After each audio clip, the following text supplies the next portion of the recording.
Now, Toyota has this week also promised a multi-billion-dollar commitment to EV tech. What do we know here? So, yeah, finally, Toyota has capitulated in this war between hydrogen and electric, and is finally committing to going electric. And Toyota has, for a very long time, focused on hydrogen. And there's a lot of problems with a hydrogen-based economy. And anyone who's studied thermodynamics will tell you that there's a lot of losses and inefficiency involved in converting electricity into hydrogen and then back into electricity to run a motor. It's incredibly inefficient. It takes more components to put into a car to create a hydrogen-powered car.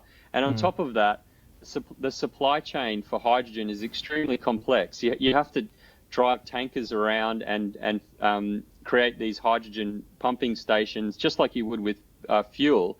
But with electric vehicles, basically everyone with a garage has electricity in their garage. So everyone has a fuel station in their garage. So you can either send electrons down the wire, or you can ship hydrogen around in pipes or through trucks. So clearly, Toyota now recognises that the future is electric, and that they seem to be committing to that. You just mentioned a really good point there. Everyone has a fuel station in their garage when it comes to EV cars.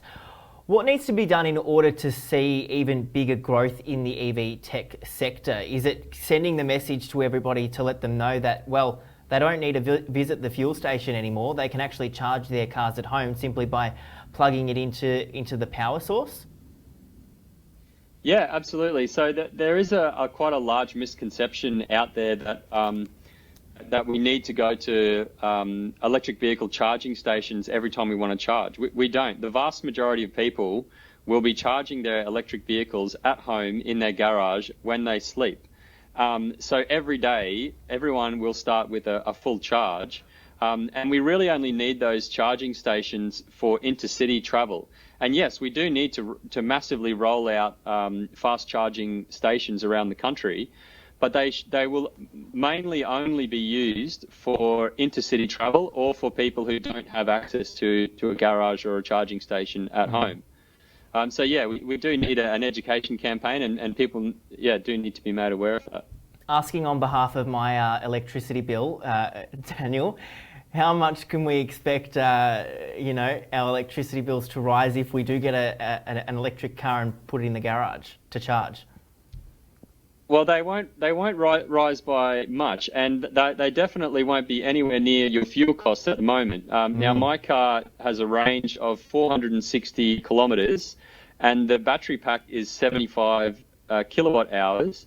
And in Melbourne, I was getting 10 cents per kilowatt hour off peak. So I could charge that battery completely for $7.50 and drive 460 kilometres for that. So it's basically less than a fifth of the cost of petrol.